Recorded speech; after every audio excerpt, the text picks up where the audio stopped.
Ikaw ba ay nalulumpay? Kailangan mo ba ng kaibigan?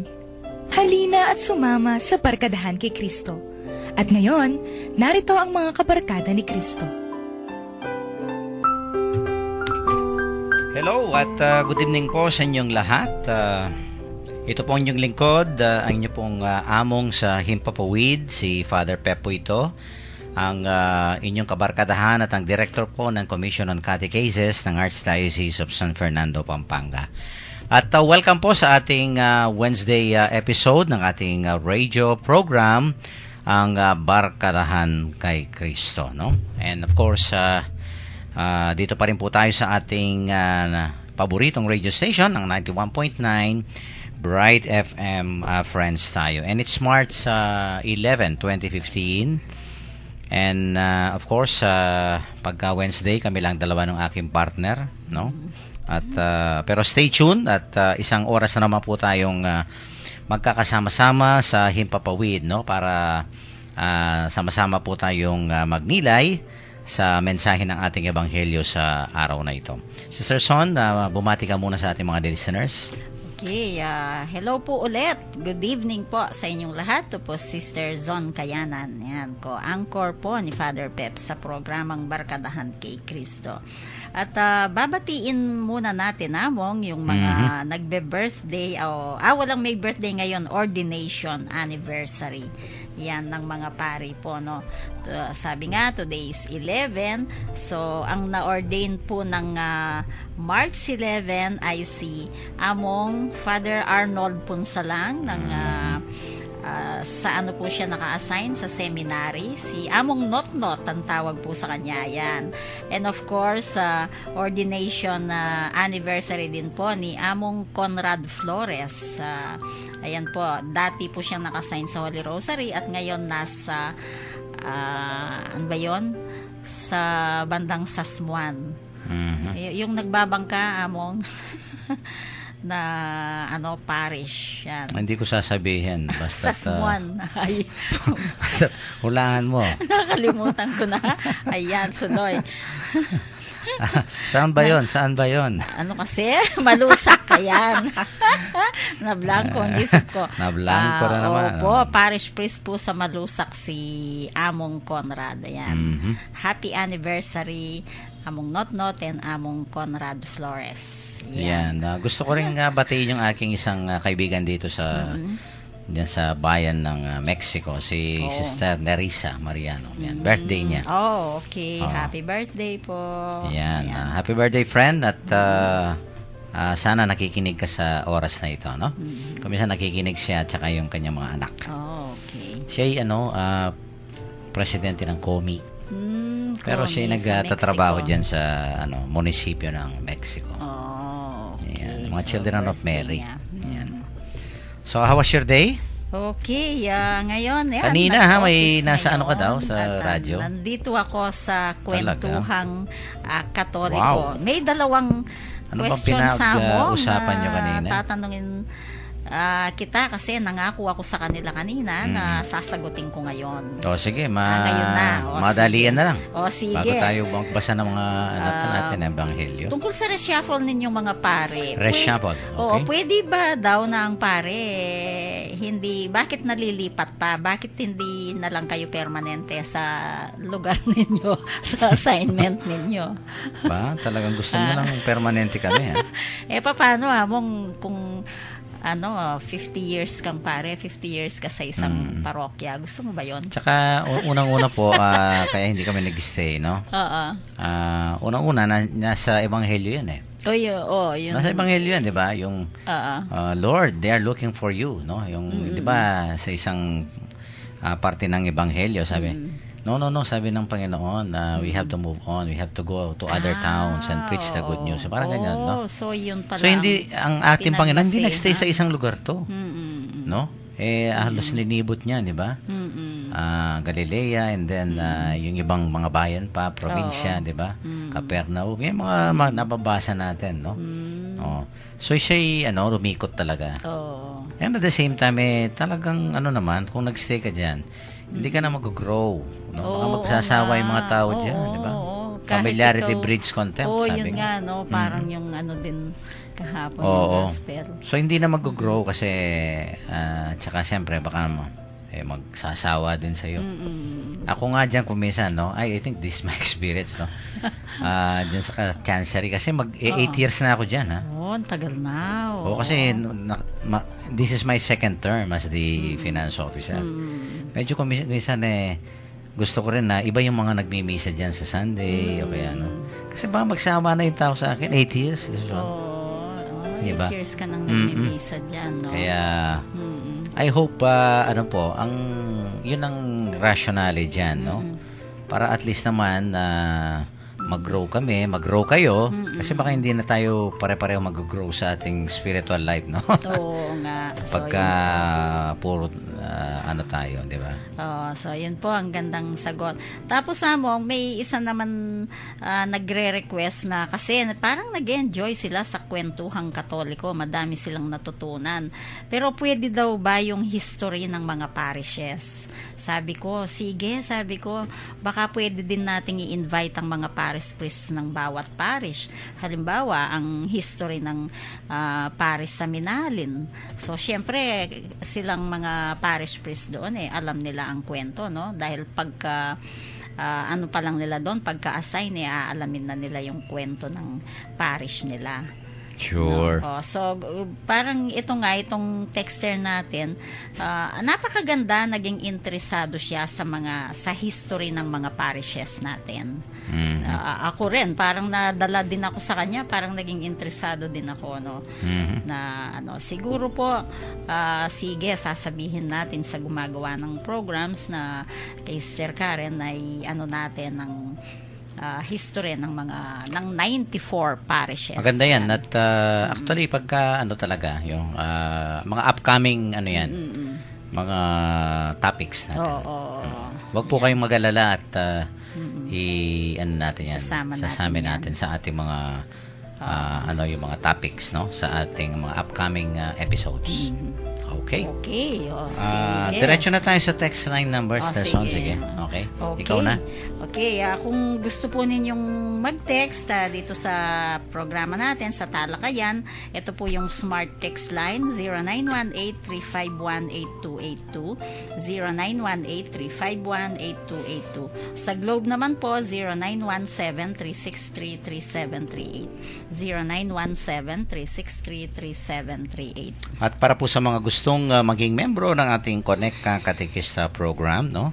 Just type REG, all capital letters, and then space your full name, and then slash the name of your vicariate, parish, or your school. Okay, ang address niyo po at ipadala dito sa ating Globe number 0927-891-0966. No? Ulitin ko po, 0927-891-0966. And once registered, ay makakatanggap po kayo ng mga daily inspirational messages from the Lord, no? At kung may mga gusto po kayong ipagdasal natin, yung mga intentions, yung mga requests, o kaya pasasalamat, pwede nyo pong i-text dyan sa number na yan at isasali po natin sa ating mga daily masses dyan sa Arzobispado de Pampanga. And of course, we would like to thank Sister Son Basco for maintaining our SMS service para po dito sa ating Connect Katekista program. Okay, at counseling line naman po natin, 0922-831-5967. 0922-831-5967. At kung gusto naman po ninyong manood ngayong kasalukuyan, nasa internet po ang radio program natin. Punta po kayo sa www.ustream.tv and then i-search po ninyo yung Bright FM 91.9. At kung gusto nyo naman pong mapakinggan ng mga nakaraang episodes namin, nasa Facebook naman po. Facebook account name is Barkadahan kay Cristo Pampanga. Yan, hanggang yung kahapon po makikita ninyo sa Facebook. Yan po, of course, maraming salamat po kay Longlong Pascual ng Santo Tomas Parish for maintaining our Facebook accounts. Yan. Okay. Diretso na tayo, Sister Son, sa ating pagbasa, no? Okay, babasahin po sa atin ni Sister Son ang ating ebanghelyo sa gabing ito.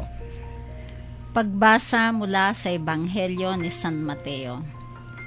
Huwag ninyong akalain na naparito ako para pawalang bisa ang batas at mga propeta. Naparito ako hindi para magpawalang bisa, kundi upang magbigay kaganapan. At talagang sinasabi ko sa inyo, habang hindi nababago ang langit at lupa, hindi mababago ni isang kudlit o kuwit ng batas. Lahat ay matutupad. Kung may lumabag sa pinakamaliit na ipinag-uutos ng batas at magturo ng ganoon sa mga tao, ituturing din siyang pinakamaliit sa kaharian ng langit. Ngunit kung may magsagawa at magturo ng mga ito sa mga tao, magiging dakila siya sa kaharian ng langit.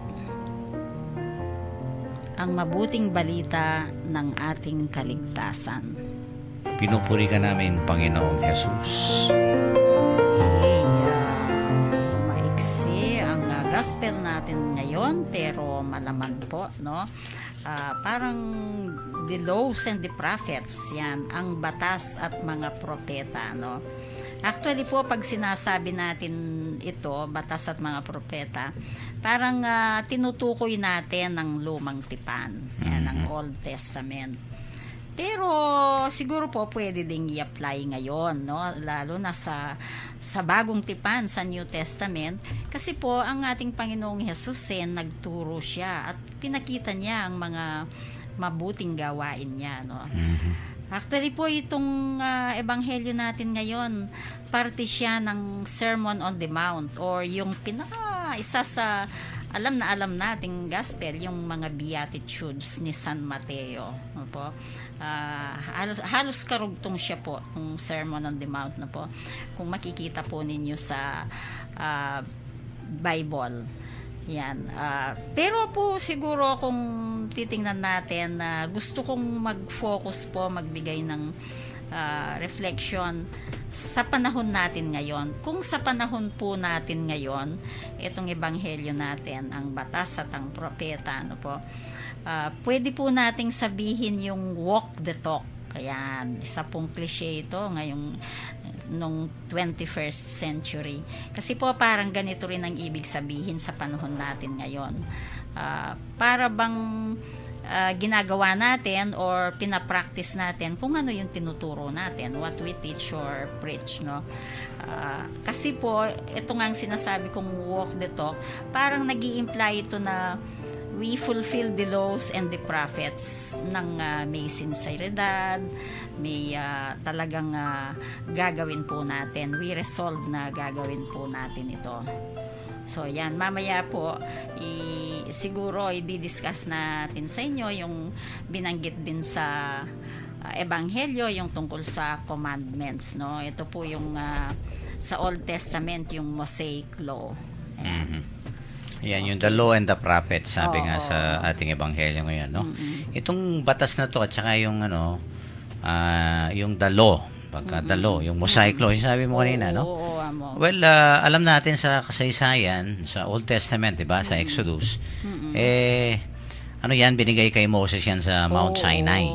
'Di ba? At yung batas na yan, of course, actually makikita mo lahat yan sa yung Pentateuch, no? Yung the first 5 books, no?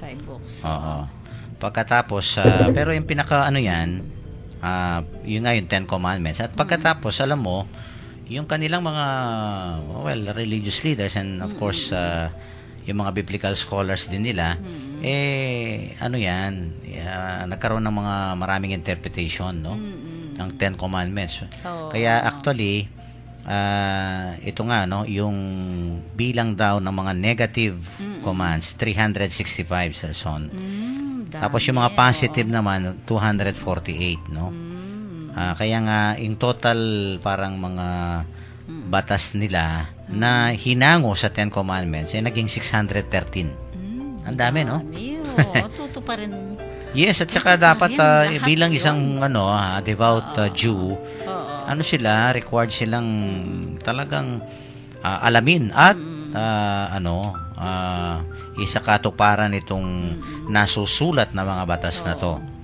At alam mo itong mga 10 Commandments, no? At tapos nga ginawang maraming mga yung 365 negative, 248 positive. at naging 630 na. Mm-mm. Itong parang nagiging ano nila, yung guide, no, sa kanilang moral, religious, and secular life, no. So you could just imagine, bilang isang Hudyo, talagang ano sila, they're obliged to follow the law, no. Hanggang sa pinaka ano nga sabi ng Panginoon, pinakatuldok. Oo. Pero alam mo itong ano nila, yung paraan ng pagtupad, ito nga ang parati namang tinutuligsa ng Panginoon yung puro letra na lang, no. Yung pinakadiwa o spirito ng batas kung minsan nakakalimutan nila. No. Kaya nga yung mga, di ba, yung mga laws and prescriptions nila regarding yung washing of cups, no, kettles, di ba? Marami sila, yung mga natatakil natin sa mga rites of purification, no, yung mga gamit nila, no. Sabi ko nga dumami ng dumami kasi yung mga batas, no, nila. At naging very legalistic, yung bang masyadong nakatutok sa mga mga particulars, no, yung mga sinasabi nga natin, mga maliliit na detalye ng ng batas.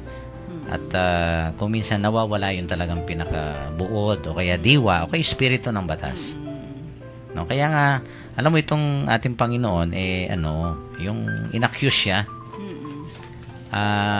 If you do not follow the law as a Jew, pwede ka nilang excommunicate o kaya it can even mean death sa kanila. 'Di ba yung tinan mo yung the woman caught in adultery? Talagang nasa batas yan. Talagang papatayin siya. Nakahanda na silang babatuhin. Batuhin yung babae, no?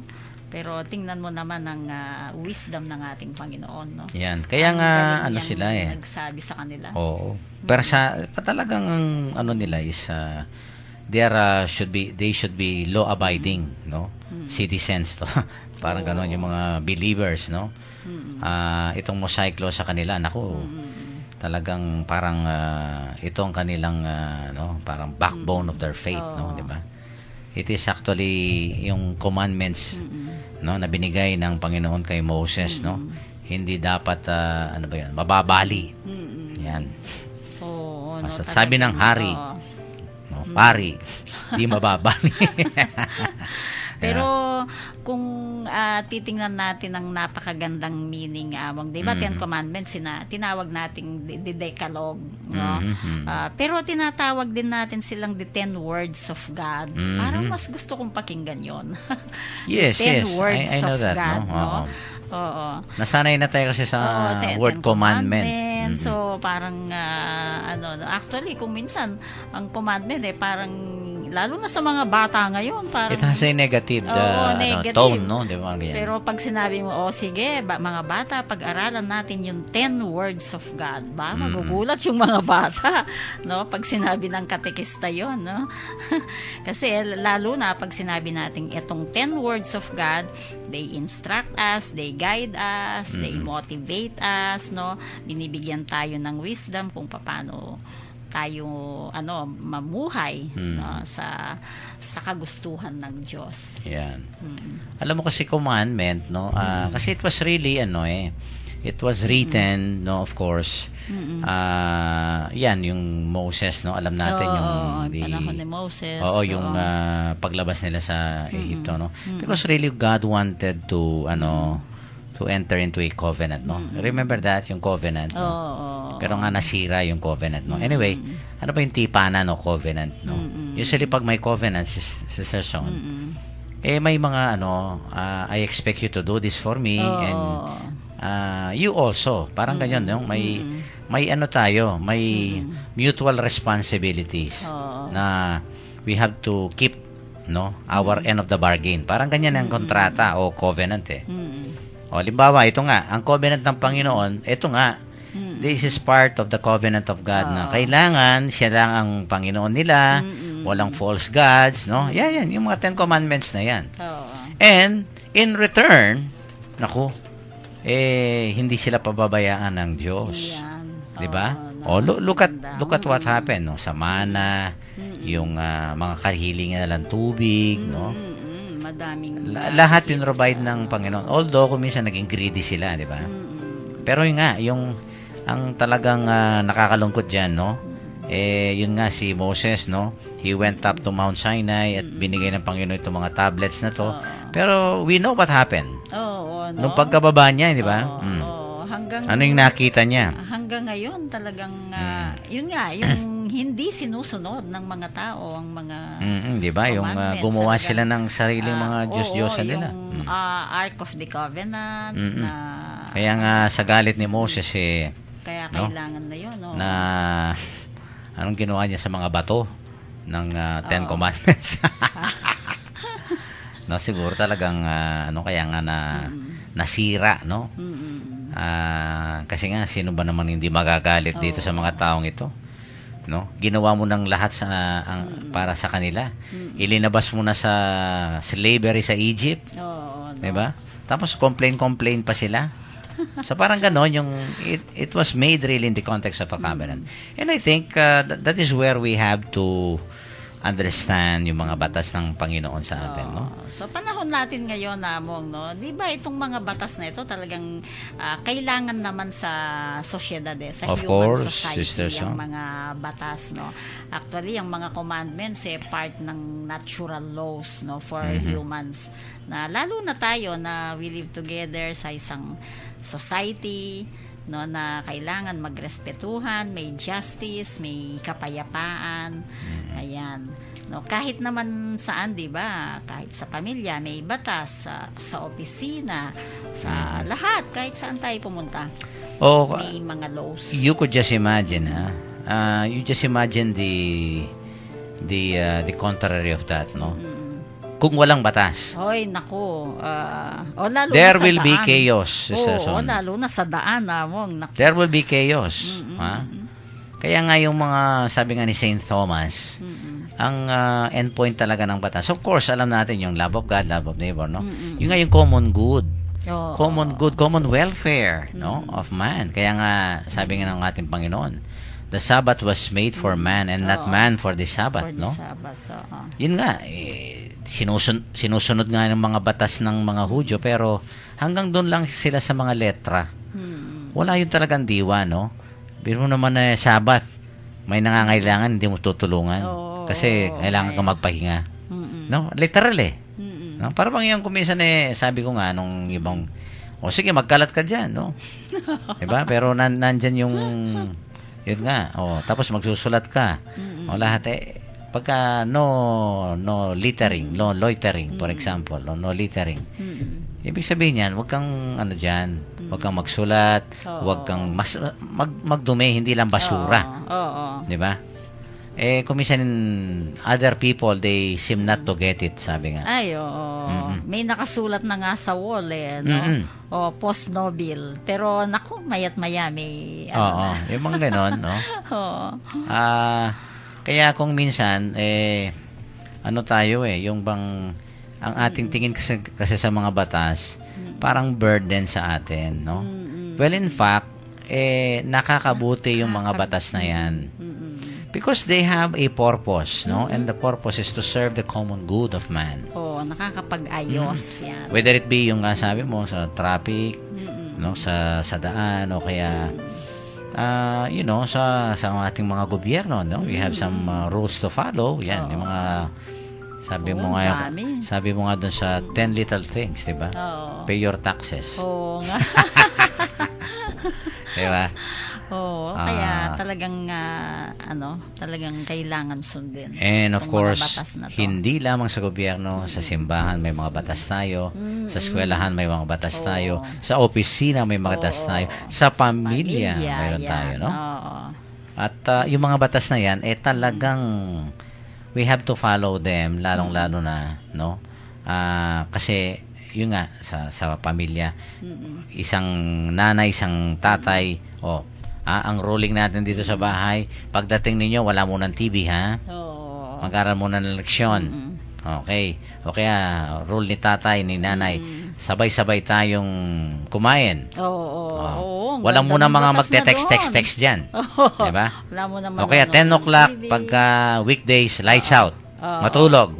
Walang mag-go-gobi yan ng 10 o'clock. Ha? Kahit na yung mga unli phones nyo yan. Something like that, no? And then you have to pray before you go to sleep.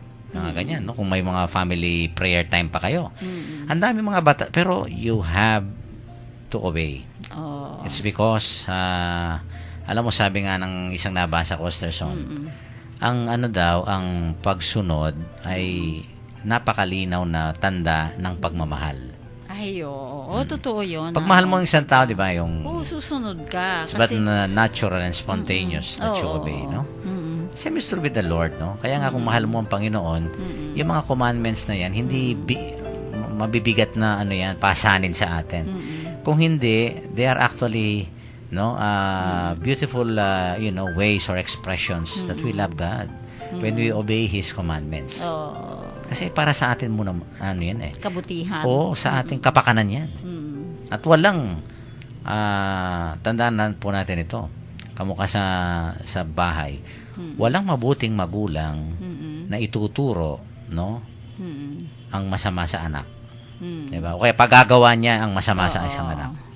Walang matino at mabuting magulang. No? Kaya pagka sinabi ni nanay, dahil mabuti siya, mabait siya, okay, sundin. Huwag matigas ang ulo. Totoo yun. Yan, no? Ibig sabihin talagang mabuting magulang yun.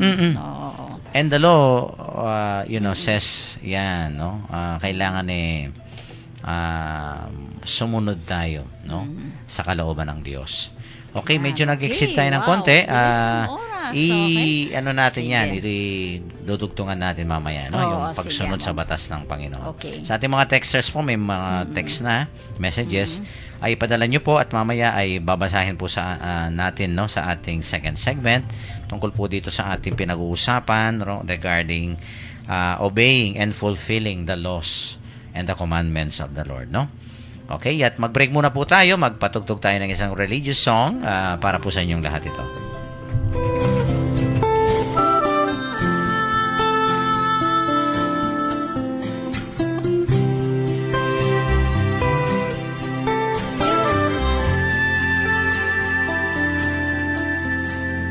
Minsan ang buhay ay isang awit ng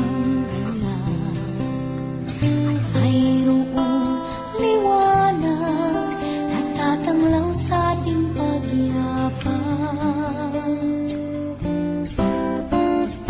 Minsan ang buhay ay isang awit ng luha at siyang papawin nito ay ang pag-asa ng umaga.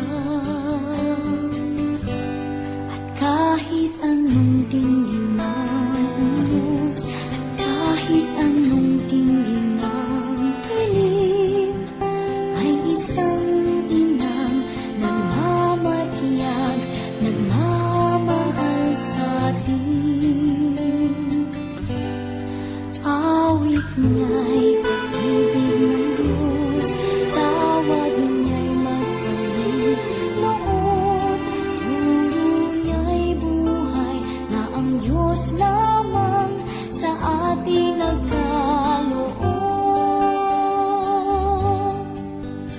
O inang mahal, narito kami, awit-awit ang Ave Maria, at dalangin ng bawat pamilya'y kapayapa at pagkakaisa.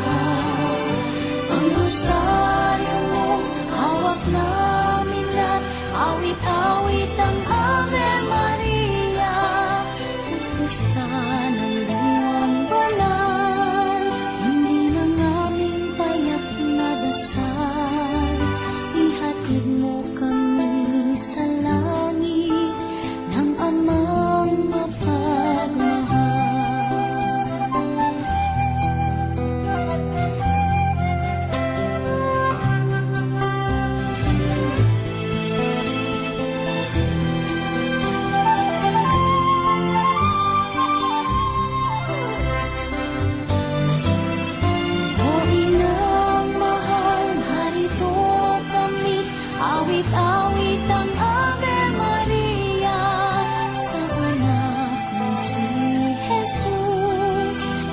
puso namin ay ihahandog. Ang rosaryo mong hawak namin at awit-awit ang Ave Maria. Kuskus ka ng diwang banal, hindi ng aming payak na dasal. Ihatid mo kami sa langit ng Amang mapagmahal.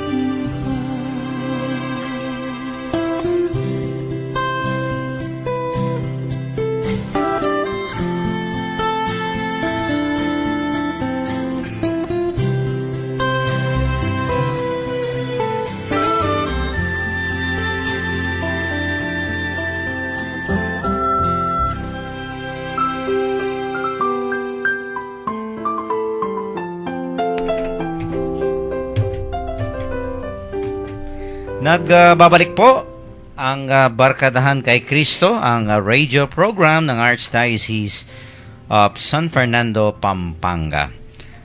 Kanina po sa ating first segment ay tinalakay po natin ang ating ebanghelyo sa araw na ito, no?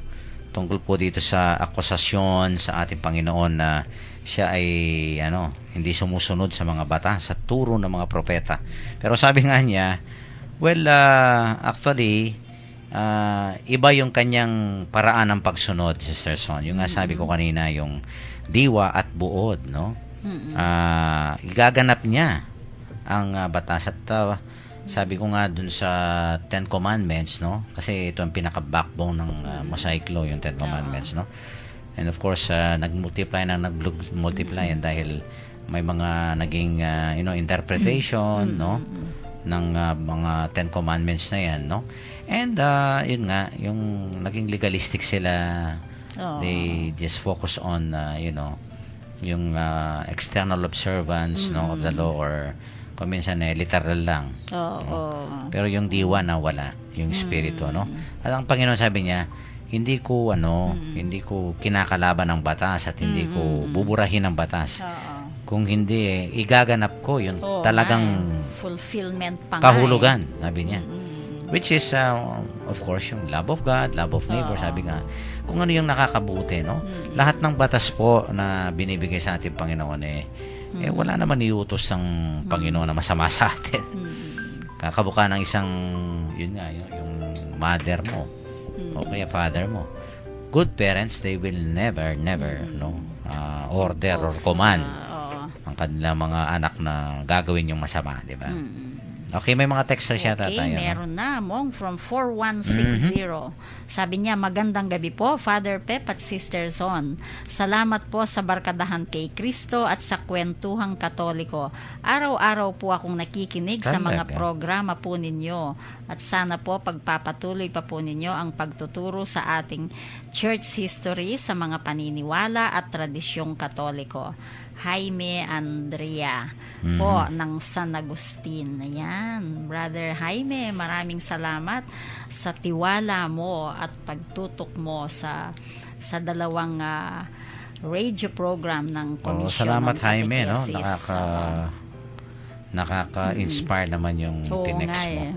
Yan, no? Thank you for being one of our avid listeners, no? Sa ating dalawang programa. Okay. Talagang dedicated naman sa inyo. Oo nga ito, para sa kanila. Okay. Okay, meron pa? From 2191, sabi niya, and I tell you, ask and you will receive, seek and you will find, knock and the door will be opened to you. For everyone who asks, receives, and the one who seeks, finds, and the one who knocks, the door will be opened. Good evening po, Among and Atison. Pa-play po ng Virgen de los Remedios. At siya po kasi kening bale, yung Virgen na ning Fatima. Ayan. Okay, yan Marian song siguro, no? O sige, mamaya po, nakikinig naman ng ating radio technician. Okay. O sige, Among, may texter ka dyan? Yes, from 0716. God hears what is not spoken and understands what is not explained. For His love does not work in the lips or in the mind, but rather in the heart. Yan. Okay. Tama naman ito dahil lalong na sa pagsunod, Sister Son. And di ba yung may isang section sa gospel yung opo, susunod ako. No?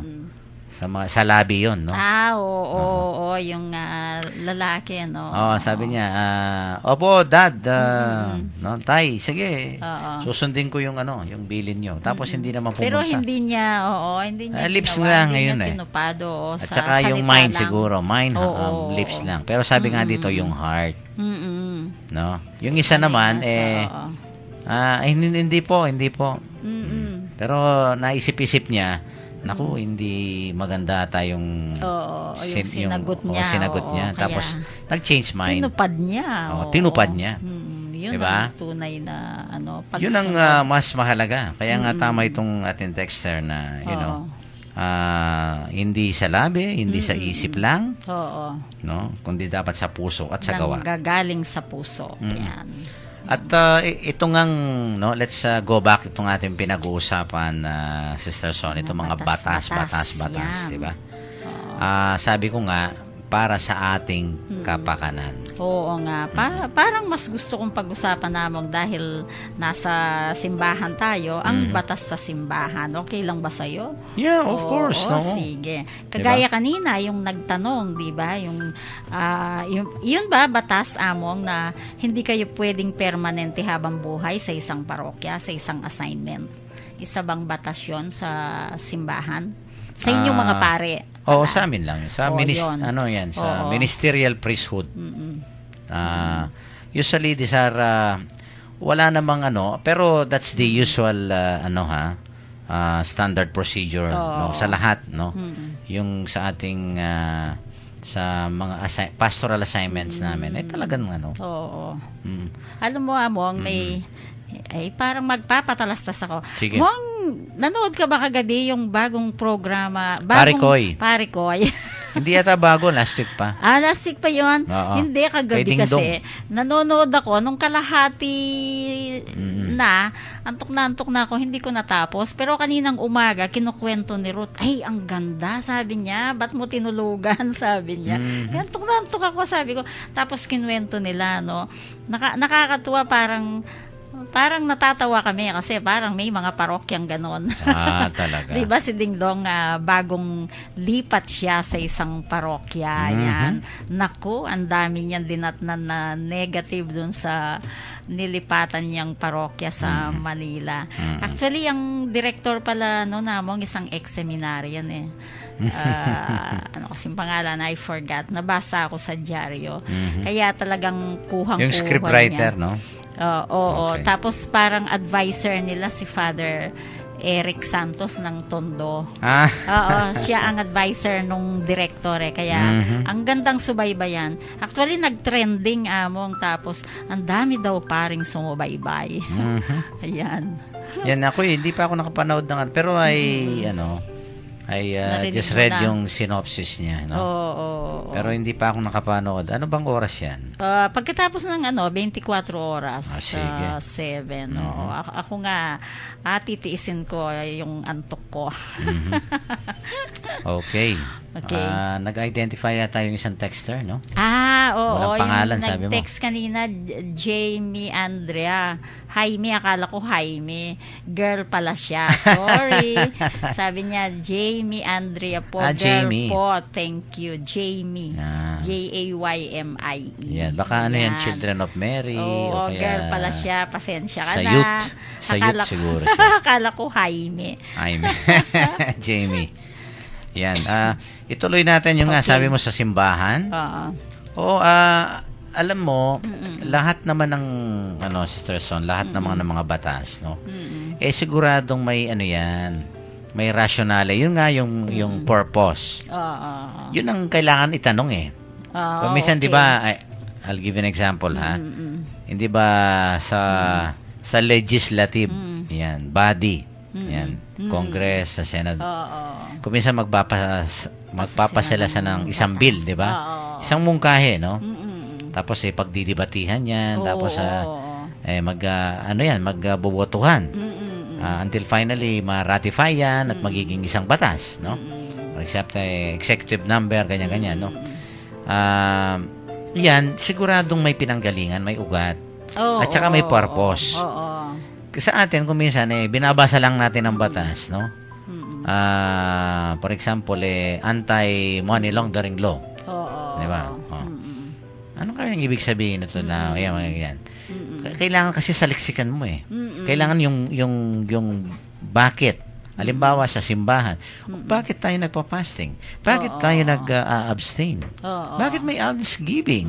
Oo, Diba? may pinanggalingan May yan. pinanggalingan Of yan. course, Oo. sa Hindi lang na sa Bible, ganyan. Oo. Yung iba kasi, well, susunod na lang. Mm-mm. O hindi kakain ng karne. Oo. Pero ano bang diwa 'yon? Oo nga, hindi nila tinatanong kung No. bakit. Yan, yan. Mm-mm. Fasting, kung minsan nga parang Oo. maasim pa yung mukha nila sa fasting. Mm-mm. Pero, well, in fact, fasting has a very positive na purpose. Oo. Bakit ipinag-uutos sa atin, no? Isang disiplina 'yan, 'di ba? Oh, almsgiving, baka sabihin na, almsgiving naku, pinagpaguran ko itong pera kong ito, tapos bibigay ko lang sa pamimigay, oo. siniswerte sila. Mm. Yung ganyan, 'di ba? May mga taong ganyan na kung minsan, almsgiving? Mm-mm. No? It doesn't make sense. Baka ginagawa natin mga batugan yung mga pulubi diyan, yung mga ganyan, no? May mga taong ganyan na pero hindi nila alam what's the spirit behind. Oo. Bakit mayroon tayong yan, yung mga corporal works of mercy. 'Di ba? Napakaganda nung ating sa Year of the Poor. 'Di ba? The 7 corporal works of mercy. Talagang gagawin mo, no? Oo. Oo. Saan natin makikita? Yun sa Last Judgment yan. I was hungry. Ayun, oo. And you gave me food. I was thirsty. Yan, no? I was naked. So talagang may pinanggalingan po In yung prison. mga Oo, siyempre nakikita naman. nating batas ng simbahan. Alam no? niyo po, lalong-lalo na sa simbahan. Kaya nga, magtanong. No? Alam mo, si Mr. Tanong. Kaya kailangan po, saliksikin natin. No? Bakit natin ginagawa? Kung minsan nga yung iba, bakit nag-way of the cross? Bakit may confession pagka mga Holy Week, di ba? Kung minsan hindi natin maintindihan yung mga sacraments na yan. No? Tayo pong mga Katoliko, kailangan, it's about time. Nabigyan natin ng pansin ang pag-aaral, no? Hindi po dahil, of course, nasa Ministry of Formation kami ni Mr. Son, no? Oo nga eh. Pero, Parang tayo dun, I think ang isang wisdom dyan is, how can you love God if you don't know Him? Oo nga, How can you totoo. love That's God true. if you don't know His commandments? No? How can you love God if you do not obey His laws and decrees? How can you? No? Yun lang ang tanong ko. Ha? Paano natin mamahalin ang Panginoon kung hindi mo man alam siya? No? Oo. Ha? Kailangan kasi malaman mo, di ba? Oo. And equally important din namang dahil nga yung pinag-usapan natin yung batas sa simbahan, no.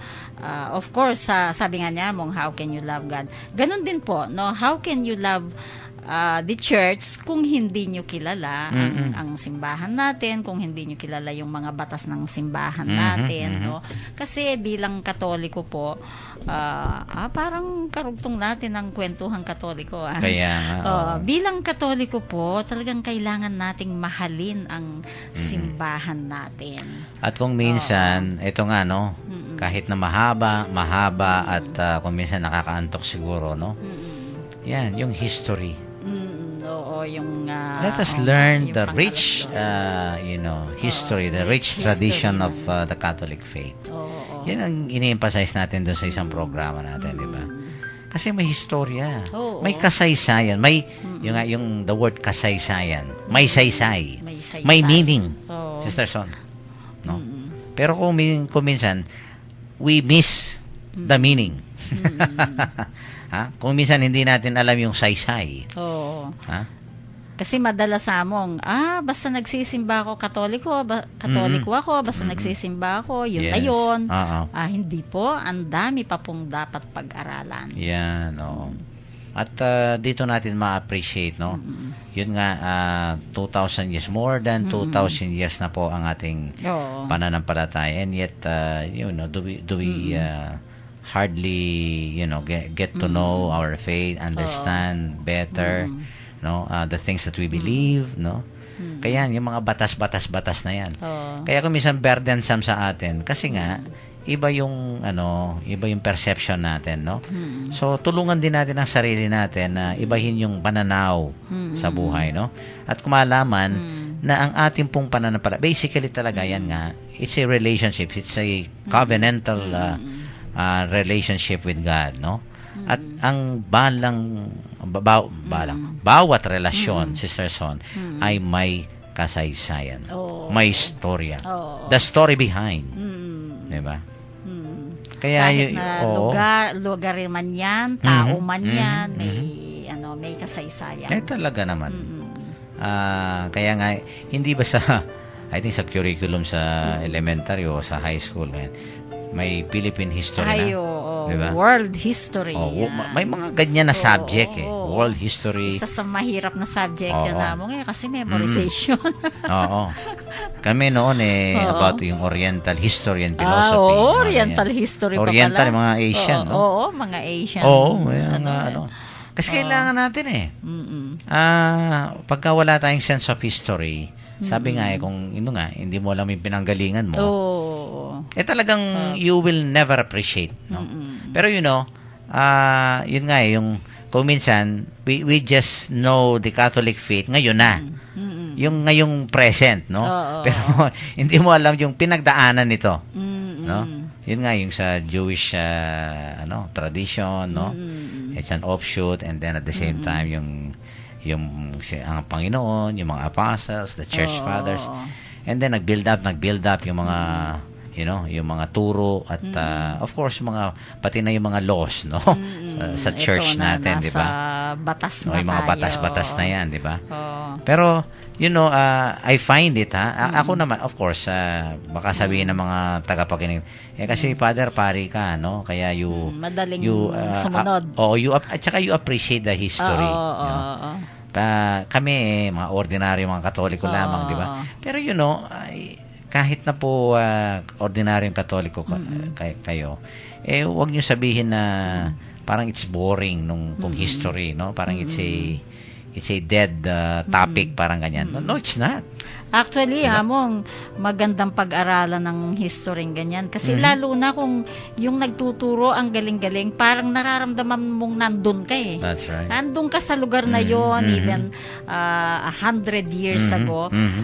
Kapag magaling nagtuturo, mararamdaman mo yun no? Kahit hindi mo pa nakita yung lugar, talagang mararamdaman mo pa rin. Yan. May isang texter pa, Among, from 5216, sabi niya, magandang gabi po, Among at kay Sister Zon. Ang pag-inom po ba ng alak, kahit madalang lang, kasalanan po ba sa Diyos? Yan, from Tom ng Porac. Yung pag-inom ng alak? Alam mo, Tom, kami rin umiinom ng alak. Sa pagmisa. Oo. Tingnan mo yung Tom, yung hindi ba may warning diyan, no? Sa mga bote ng alak, yung drink moderately. Moderately. Yan. Parati kasi, of course, in excess of moderation, Sister Son, hindi na tama. Hindi na tama, Tom, no? Yan, so, pwede kang uminom nung halimbawa mag-beer. Ako, nagsa-Sunbig Light ko minsan, no? Yung alak, pero hindi yung sobra. At saka, alam mo naman, Tom, kung ano ba yung nagiging bunga ng pag-inom mo ng alak? O minsan pagka yung iba too much intoxication, Sister, nambubugbog. Parang kanina nanonood ako ng balita, no? Ako, lasing yung mister. Hindi lang pinagbuksan ng misis niya, alam mo ginawa, pinagtataga yung yung asawa niya, no?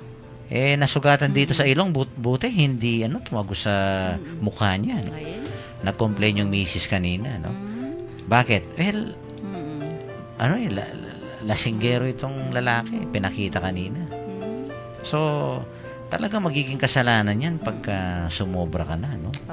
At hindi na drink moderately ang ginagawa mo dyan, di ba? At saka, ano ba yung nagiging bunga niyan, no? Kasi kung minsan, like for example, yung red wine, it's good for the heart, Sister Son. Ako I drink red wine kung minsan, no?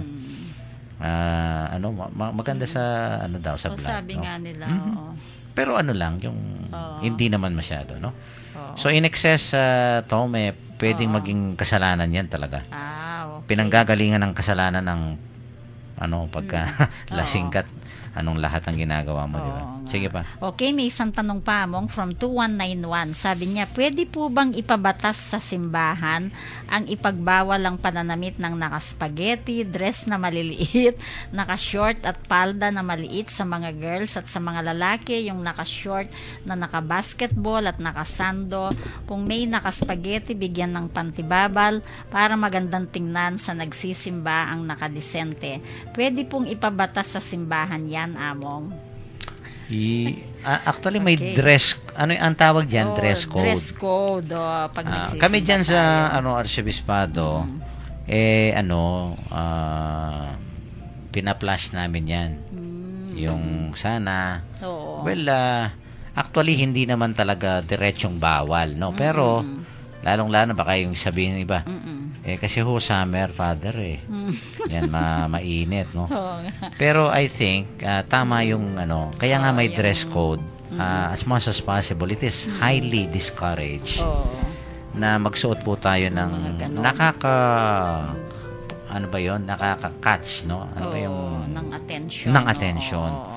na kung minsan imbes na titignan si Kristo, Yun nga Oo. Oo. iba yung body of Christ ang titignan natin. Iba po yung katawan na titignan natin, no? Oo nga At kung minsan naglalaro ang isip natin, at kung minsan we tend to imagine things na dapat nandoon ka sa loob ng simbahan at iba na yung iniisip mo. Oo. So sana wag Kasalanan din yun. wag tayong at wag mong hayaan na ikaw ay panggagalingan ng parang temptasyon o kasalanan ng iba, no? Although baka sabihin ng iba Father, nasa sa kanila na yun Pero baka nag-provide ka ng opportunity na para isipin yun, no? Oo. So anyway, ano yan, may dress code, no? Dapat yung nakabagay naman, di ba? Halimbawa, si Terson, kung mag-swimming ka, doon ka na mag-short. Kung namang nakasutana ka, Huwag kang mag-short. di ba? Alam mo naman yung okasyon, no? At saka dapat talagang ako personally, when it is of course Sunday, dapat yung Sunday dress Yun natin. na. Di ba? Oo. Yan. Okay? Okay. So may isa pa yata ang Sige po. texter? May isa pa. I think sige. Okay. Humabol. May humabol pa po from 5136.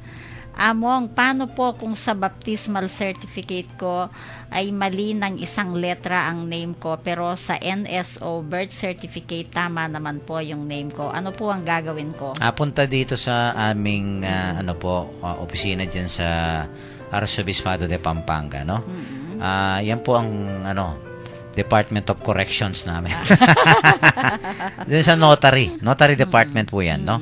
Mga clerical error yan Kung minsan alam mo yung mga yung mga pare secretary, siguro sa pagod na Oo. Tapos Madaming- susulat yan sa canonical books, no?